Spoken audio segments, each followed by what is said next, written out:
Have you ever struggled to balance your cards for a TCG and ended up with too many OP cards that you had to end up banning? Welcome to the world of Ignaris. I'm a homemade trading card creator, and in this video I'm going to give you 3 useful tips to balance new card effects for your TCG based on my experience. I'm not a professional and I'm still learning along the way, but these are things I found myself doing quite often throughout my htcg journey. Tip 1. Whenever you come up with an idea for a new card or ability, a general rule of thumb I find useful is to always think of 2 or more ways to prevent its effect or to counter it within your game rules or by other card effects. Even if you find one way, remember that players can build their decks around it to eliminate every possible way it can be prevented, but it can still work depending on the ability. If you can't find any ways, consider making a new card with an effect that can prevent it or even lessen its effects. Try to stay away from making super invincible cards that have little to no way of prevention.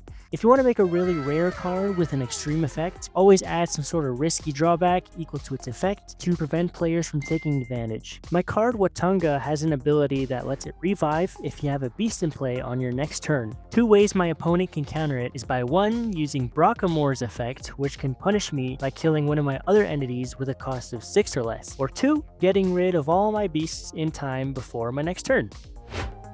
Tip 2. Be specific in your card's ability. Try to avoid being too broad, like destroy all cards with a semi-low bar to play on the field. Otherwise, when you integrate more cards in your future sets, the broad card can still apply to even stronger and more powerful cards that cost even more, which could make your future cards worthless. When I first created my card Force Field, its original effect was to protect all my cards for 1 turn from any attacks. Upon playtesting though, for a low cost of 4, I could stop any of my opponent's attacks, no matter how powerful, and leave them vulnerable in their next turn. So I had 2 problems. 1, why would anyone attack in the first place? And 2, I had allowed 3 copies of this card per deck, so I could do this multiple times during the match. To fix this, I added specifics. Now, if my opponent would come at me with an attack value of 700 or less, I could block it using Force Field. Anything higher would go through. I also added a counter summoning effect, meaning I could use this card during my opponent's turn in response to their attack.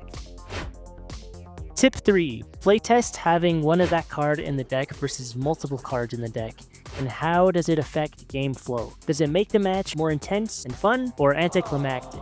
Make sure your opponent has a way of countering in their deck. Compare how well the card can combo with other cards in your deck and other cards your opponent plays. This can involve how many or few turns the plays take to pull off, or if it's a more luck-based ability, how much of a gamble is it to execute, and is the end result worth the risk? Here you can catch game-breaking cards and infinite combos before they become a problem. When I first created my ancient rares, Clovis, Emorth, and Ignar, they were originally going to have maxed out stats, which would be 900 attack and HP, but also be extremely rare to find in packs. Upon playtesting though, I found that I spent the whole game thinking about how I could summon this game-breaking card rather than actually strategizing, and when I finally was able to summon it, the game was already over because there was no card with high enough stats to beat it. It made the game anticlimactic and not fun for either me or my opponent. To fix this, I made their stats higher than normal because of a higher rarity, but not invincible. Ignar is a lord type. In Ignaris, all lords have lower than normal attack and HP stats, but have greater card effects. So I made his attack and HP lower, but his card effect more powerful. Emorth is a beast type. Beasts have higher HP and lower attack stats. So I made his attack lower and kept his HP 900, while still having a reasonable weakness of 4, which an opponent could easily weaken and kill. Lastly, Clovis is a warrior type. Warriors have high attack power, but lower HP. So I kept his attack at 900,